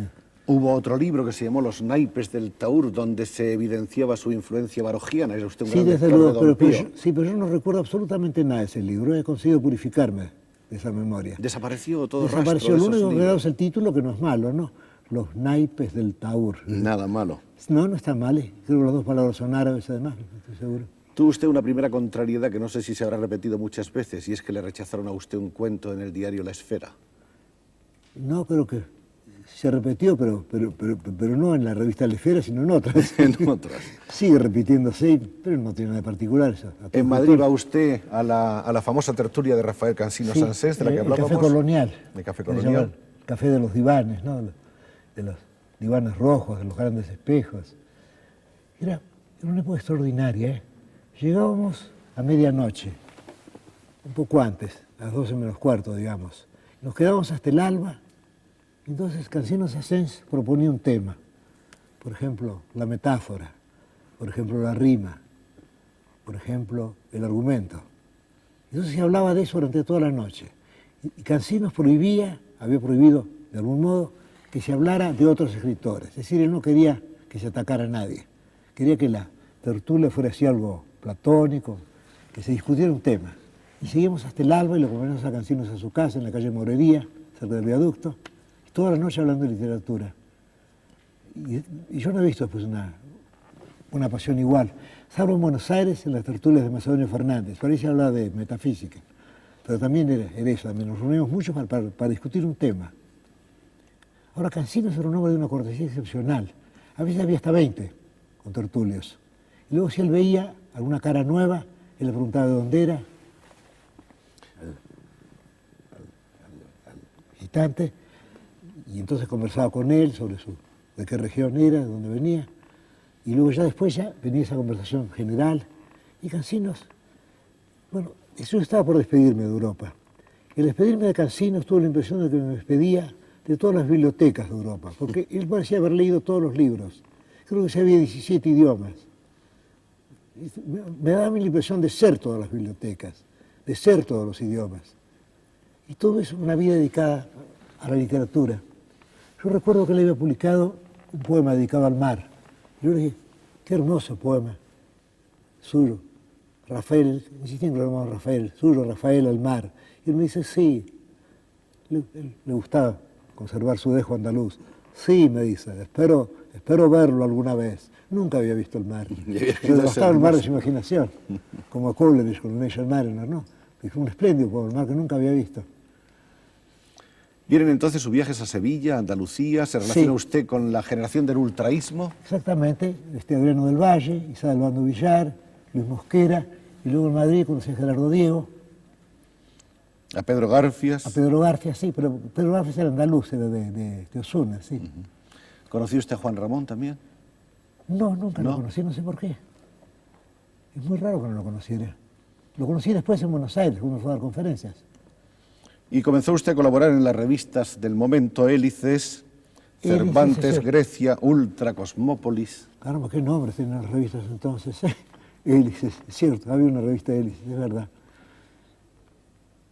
Eran otros tiempos, eran otros títulos. Sin embargo, me parece hermoso pensar en todos esos muchachos que solo pensaban en la literatura. Porque ahora yo diría que la pasión literaria se ha perdido. La única pasión, ¿qué es actualmente? Hay la pasión de la política, o quizá la pasión personal, la pasión del dinero, pero algo así como la pasión de la filosofía, como yo alcancé en Buenos Aires en las tertulias de Macedonio Fernández, la pasión de la literatura, con las tertulias de Canción Francés, yo no sé si se da ahora.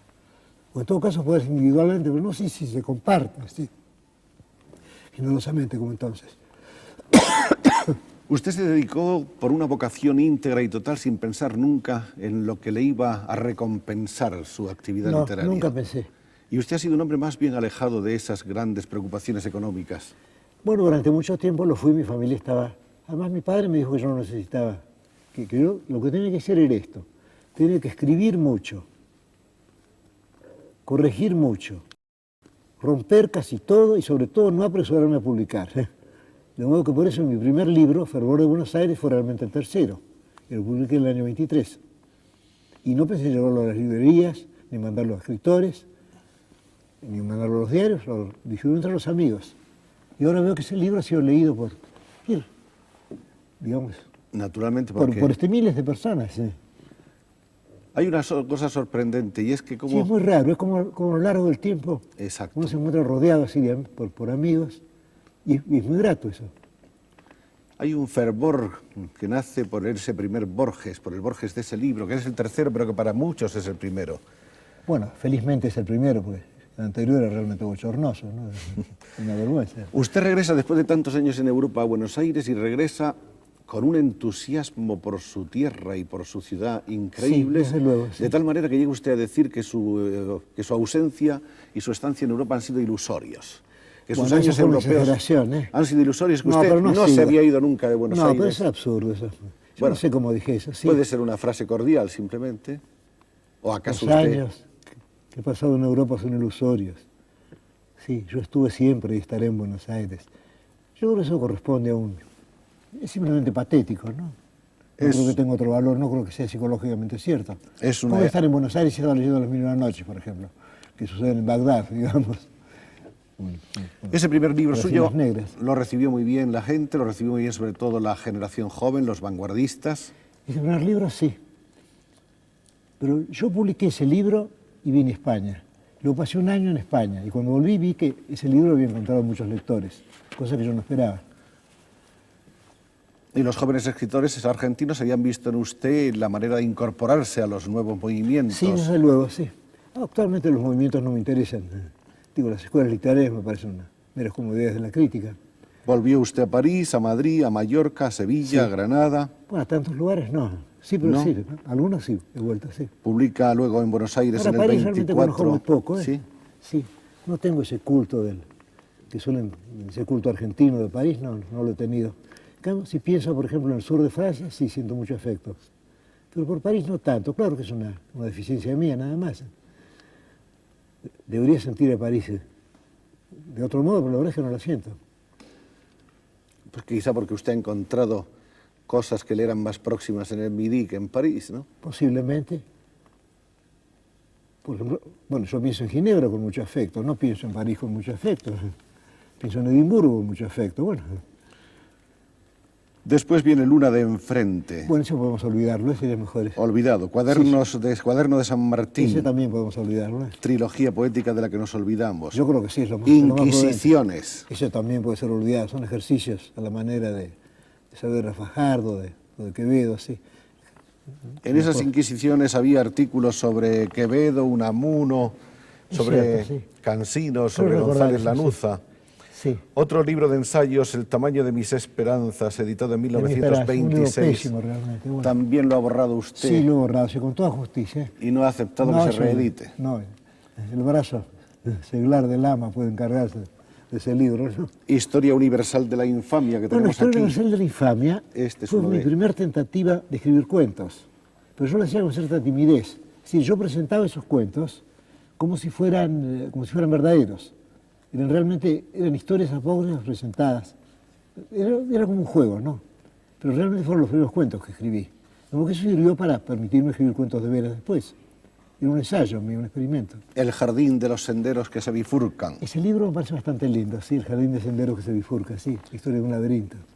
En 1938 pierde usted a su padre y en la Navidad sufre usted un accidente que le tiene a las puertas de la muerte durante largo tiempo. Sí, si usted me toca la cabeza, aquí está documentado mi accidente.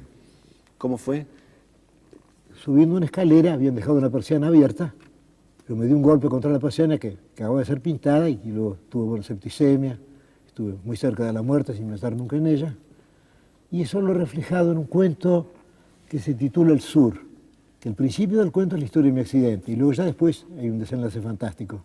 Hubo en esa época fiebres, delirios, Sí, que usted trató luego, sí, que desde recordó, luego, sí, vamos. noches enteras de insomnio, de pesadilla, de sentirme muy, muy desdichado, bueno, una fiebre alta. Más tarde fue operado y en la convalecencia escribe ese primer relato propiamente fantástico. Sí. Así fue. Empieza usted, según parece, a partir de ese momento a saber quién es. Empieza Borges a encontrar a Borges. Bueno, me di cuenta de que podía escribir cuentos fantásticos. Comprobé eso, comprobé que tenía esa módica posibilidad. Y desde entonces la he aprovechado, he usado o abusado de ella. Y ahora tengo en mente un cuento fantástico que puede ser el mejor de todos, ¿eh? Pero no voy a revelar nada, no voy a ser tan indiscreto. No debe revelarse No, hasta yo que creo que está no. escrito. No, yo creo que no, porque si uno cuenta demasiado las cosas, no las escribe. ¿Por qué ha sido usted bibliotecario? ¿Por amor a los libros? ¿Por tener una ocupación? ¿Por ganar un dinero extra? Por todas esas cosas. Además me gusta mucho estar en una biblioteca. ¿Era una biblioteca modesta de un barrio? Bueno, pero a fin toda una biblioteca modesta siempre excede la posibilidad de la capacidad de cualquier lector. Sin duda. Si estuve en una biblioteca de barrio, sí me eran más libros que los que puedo leer, desde luego. Y he leído muchos buenos autores allí. Por ejemplo, descubrí a Léon Blois, descubrí a Claudel, yo no los conocía, los descubrí en esa biblioteca de barrio. Había muchas obras de Hugo que yo no había leído, las leí allí. El Jardín de los Senderos que se bifurcan fue presentado al Premio Nacional de Literatura. Se premió a otra obra de escaso mérito olvidada como su autor. La indignación argentina fue general frente al atropello. Sur, Bueno, la indignación argentina no, la indignación de mis amigos. de muchos amigos, que eran casi todos. Bueno, Y entonces le hicieron a usted un homenaje en la revista Sur. con sí. un número especial de Desagravio. Sí, un en desagravio, Sur. sí. Y en ella colaboraron No, colaboró, por ejemplo, un amigo mío, un gran escritor, Eduardo Mallea, colaboró. Y Río La Rochelle también, creo. y Sábato. Y Sábato también, sí, que era un joven escritor. en aquel Ureña. momento, sí. Bueno, entonces le dieron a usted el Gran Premio de Honor de la Sociedad Argentina Sí, de ahora ese Escritores. premio lo creó Enrique Amorín para que yo obtuviera un premio ese año. Como que él inventó ese premio, que luego se lo han dado muchos otros, con toda razón. Pero ese premio fue inventado por Enrique Amorín, escritor uruguayo, para que yo obtuviera un premio y fue inventado en contra del Premio Nacional. Era el antipremio nacional. Era ese, sí, exactamente. Sí, era, digamos, el reverso, el anverso y el Eso reverso, es. sí. 1944 es también el año de la publicación de una de sus colecciones más famosas, Ficciones. Sí, ojalá me acordara de algo de ella, pero sí, creo que son Por cuentos aquí. fantásticos. Por aquí tenemos Pero miren, un vamos tomo. con mucha lentitud, estamos en el año 44 y estamos No, pero vamos, conversando en el año vamos, 76, sería vamos mejor. muy deprisa. Hay que quemar las etapas. ¿Eh? Viene el peronismo, da usted Sí, conferencias por De Argentina esa y palabra no Uruguay. quiero acordarme, sí. Usted renuncia o fue indirectamente destituido, como quiera decirlo. Bueno, me nombraron inspector municipal para la venta de aves y huevos en los mercados. Y yo entendí que era un modo de decirme que renunciara, ¿no? Más bien. Mi competencia en materia de aves y huevos es nula, ¿no? De manera que usted se declaró incompetente para el nuevo Y yo cargo. dije que sí, que a mí me pareció muy raro que honraran a un escritor con ese cargo tan extraordinario, ¿no? Fue una de las bromas de aquella época, sí. Fundó usted la revista Anales de Buenos Aires, donde se publicaría un cuento del desconocido Julio Cortázar. Sí, exactamente, el primer texto de Cortázar que se publicó. Y ahí publicamos un número dedicado a Juan Ramón Jiménez, el que colaboré yo. Juan Ramón Jiménez fue a Buenos Aires, precisamente para dar conferencias en Buenos Aires por encargo de la señora Ortiz Basualdo, que dirigía la revista Los Anales. Hizo usted una antología de los mejores cuentos policiales. Sí, ese libro ejerció mucha influencia y también una antología de los mejores cuentos fantásticos. ¿Qué Ejerció piensa una influencia usted de los cuentos policíacos? De la novela policíaca. Ahora estoy un poco cansado de ella. ¿Se cansó? Sí, tiene algo de maquinita, digamos, ¿no? Pero hay cuentos admirables como los de Chesterton, los de Poe, las novelas de Wilkie Collins, pero me parece que es un género que se vuelve fácilmente mecánico. En 1949 aparece el libro que le hace famoso mundialmente, el Aleph, donde se reúnen 14 relatos. Son 14, caramba. Posteriormente agregó usted 4 más. Es cierto. Hasta ya 18. Y ahí muestran todas las posibilidades expresivas de la estética de la inteligencia. Bueno, muchas gracias. Donde hay una fusión de mentalidad matemática y de profundidad metafísica. ¿Usted cree que ese es mi libro central, digamos? Bueno, ha sido el libro que le ha hecho más famoso, el libro Yo creo quizá que sí. más difundido, más popular. ¿No cree usted lo mismo? Es cierto, sí. ¿Y todo por qué? Porque la palabra Aleph es Lini, porque se escribe con PH, tal vez. No sé, eso ya... Eso puede ser una de las razones. No soy capaz, pero usted que ha estudiado tantas cosas de ese tipo... Eso puede haber influido también, desde ¿no? la cábala. El buen título, ¿no? Sí. La buena elección del título. Le eligen el año 50 presidente de la Sociedad Argentina de Escritores. Sí. En sus conferencias está la El policía año 50, vigilándole. Sí. El año 50, sí. Y luego esa sociedad fue cerrada por el... Ya sabemos por quién, no. Porque no quisimos ostentar retratos de cierta famosa pareja de aquella época, sí. Ocupó usted la cátedra de literatura inglesa en la Asociación Argentina de la Cultura Inglesa, comenzó a interesarse Sí, por la y luego- literatura anglosajona antigua. Sí, luego también he sido profesor de literatura inglesa y americana en la Facultad de Filosofía y Letras de la Universidad de Buenos Aires, también. Exactamente. Ha sido muy, muy grato, porque a mí me gusta ser profesor, me gusta enseñar. Me gusta más, por ejemplo, yo prefiero una lección o una conferencia. Se me hace que una lección siempre es más seria. En la conferencia la gente suele ir para ver, para mirar al conferenciante. En cambio, en una clase la gente está interesada en el tema, lo cual es más importante que la corbata o que el aspecto de quien está hablando, ¿no? En esa época sigue usted escribiendo y aparecen Los Orilleros, El Paraíso de los Creyentes, cuentos Bueno, breves sí. y extraordinarios. Sí, esos fueron 2 films que escribimos con Bioy Casares. Y hay un libro muy interesante que es sobre poesía gauchesca que usted publicó en México. En México, sí, donde está reunido todo el corpus, todo el material de esa poesía, todo, desde los poemas de Bartolomé Hidalgo hasta, bueno, todo está incluido en ese libro. Para Y usted, luego un poemineto de Hernández también, y luego los 3 gauchos orientales de Lucich, textos que no suelen encontrarse, sí. Ahora salió con muchas ratas, se publicó en México, donde naturalmente... esa poesía libros muy gauchesca, distintos. ¿cree usted que es una poesía épica, sin duda? Y de algún modo es épica, sobre todo en el caso de Escazú. En el caso de Hernández no estoy tan seguro. En el caso de Hernández no sé si la historia de un desertor que se convierte, que es luego un asesino y un prófugo puede ser épica, es otra cosa, es una novela en todo caso, pero es admirable. Pero no creo que sea épico, yo creo que fue una invención de Lugones, la idea de considerar a Martín Fierro como épico. El autor ha estado muy Muy sorprendido. asombrado, sí. Yo creo que sí, él no lo consideró como épico, él lo consideró como una especie de protesta contra el régimen y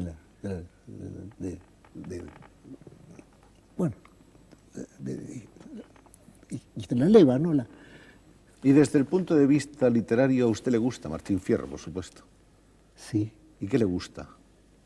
hay una sobriedad, La hay una sobriedad. nobleza en Martín Fierro. La Por ejemplo, desnudez. parece imposible escribir un libro sobre el gaucho en el que no haya una sola descripción de la pampa, de la llanura. Y sin embargo, en Martín Fierro no hay ninguna. Y sin embargo, sentimos la llanura. Y eso me parece que es extraordinario. Como Quizá- si Fierro de una estancia, una torpilla se arriaron. A ver, por delante se le echaron como crueles entendidos y pronto por la frontera cruzaron.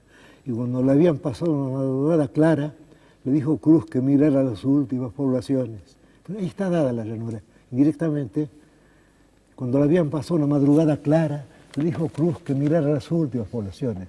Y eso es mucho más eficaz que las descripciones de otros autores. Era un narrador que estaba entonces en la línea de usted, de la Yo exactitud, creo de la que sí. concisión, Yo de la creo que sí, brevedad. creo que eso es mucho más eficaz, por ejemplo, que las descripciones que encontramos en un libro, por lo demás admirable como Segundo Sombra. Lo que pasa es que en Los Segundos Sombra el autor deja el relato y se pone a decir que a la izquierda había, por ejemplo, un monte y que a la derecha había un estancia, un rancho, lo que fuera. En cambio Martín Fierro, todo fluye, como quería Lessing, es decir, este descriptivo está de lado, pero está dicho también, ¿no? Y está además, dicho indicándolo, sugiriéndolo, ¿no? Y además contrasta con todos los demás libros de poesía gauchesca Todo, donde sí se describe todo. Pero se escribe, es absurdo. Sí, sí, se describe incluso excesivamente, ¿no? Pero sí, y además hay otra cosa, que como el campesino no ve el paisaje, el paisaje es un día de hombre culto. El Martín Fierro no ha descrito el paisaje, porque se entiende que el que narra es un gaucho, entonces no puede ver el paisaje. No puede verlo porque, digamos, si un campesino mira el cielo es para saber si va a llover o no, pero no por este goce estético, eso no, eso es totalmente falso. Y el Martín Fierro está todo muy bien así también, y en Escazú también. En 1956 le dan el Premio Nacional de Literatura, que todo llega. Es cierto. Y le dan a usted la Cátedra de Literatura Inglesa de la Facultad de Filosofía y Letras de Buenos Aires. Y se habían presentado 2 amigos míos para esa cátedra. Y cuando supieron que yo me presentaba, pidieron ser nombrados, digamos, jueces para elegir el candidato y me eligieron a mí. Y se habían presentado los 2 ellos. Ellos renunciaron a su candidatura y me votaron a mí. Y lo hacen a usted doctor honoris causa de la Universidad de Cuyo, pero por esta época su ceguera ha ido haciéndose aumentando, sí. cada vez mayor. Fue el primer doctorado honoris causa que obtuve en la Universidad de Cuyo, en Mendoza. Luego tuve otros, el de Oxford, por ejemplo, y ahora voy a obtener el Santiago de Chile. Y en Colombia he obtenido también títulos.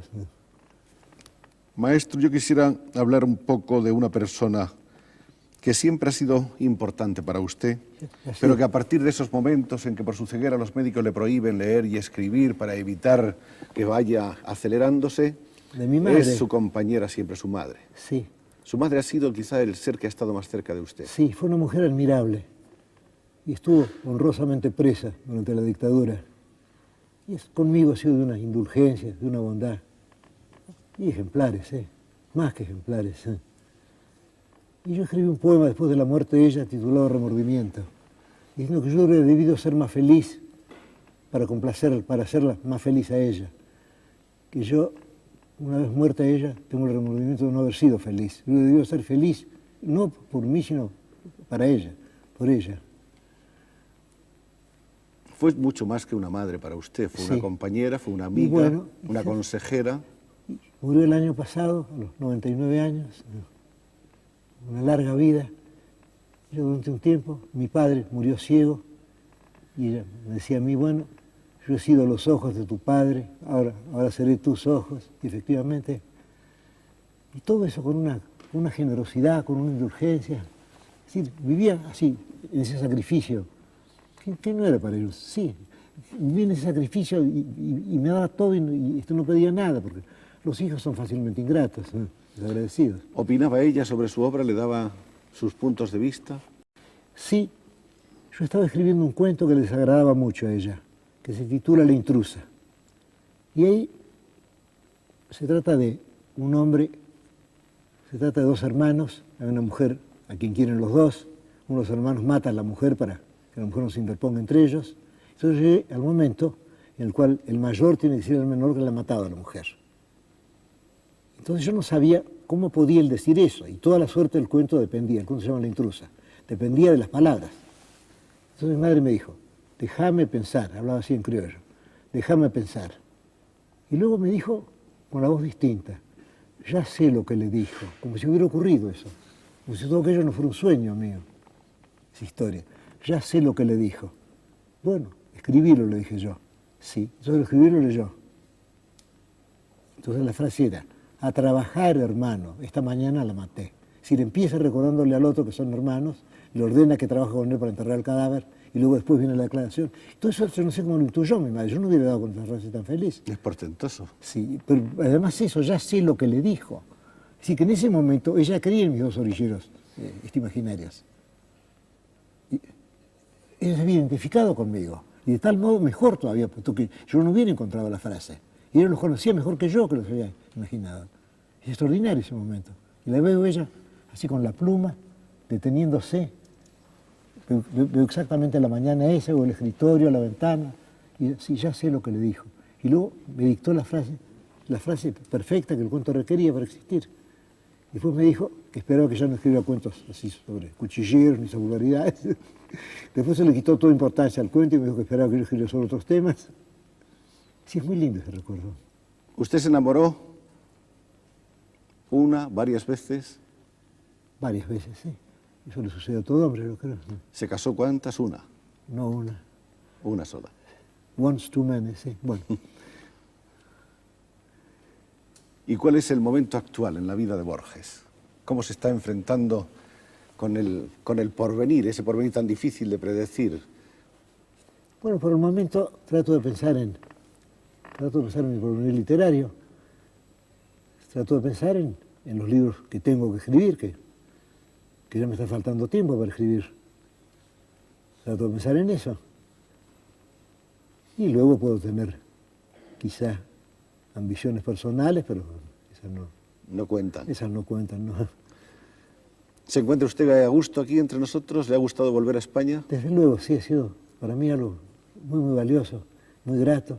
Sentir esa generosidad española, como digo en un poema, la caudalosa amistad, que es algo típicamente español, ese gran río así de amistad, de buena voluntad de la gente. ¿Cómo ve usted al país ahora, desde lejos y desde cerca, desde dentro ya? Yo no se lo veo con tanto afecto, no puedo. Un juicio político no tendría ningún sentido. Dado por mí, yo no. Ya he dicho que yo no entiendo en materia política, ¿no? Pero confío, desde luego. Maestro, tendríamos necesidad de horas y horas para hablar con usted y si Dios quiere habrá tiempo en lo futuro. Bueno, pero no quiero fatigarle. Muchas gracias por haber venido con nosotros. Pero no, es que muchas gracias a ustedes. Nos ha gustado muchísimo tenerle, conocerle, conversar, penetrar un poco en su mundo. Bueno, usted ha dicho todas las cosas esenciales esta tarde. No, por Dios. Yo me he invitado a probar lo que usted decía. Usted es... Le agradezco muchísimo. Usted no es solamente un hombre, usted es literatura, todo literatura, mente y literatura. Bueno, ¿por qué no? Muchas gracias, maestro. Muchísimas gracias. A usted. Muchísimas gracias.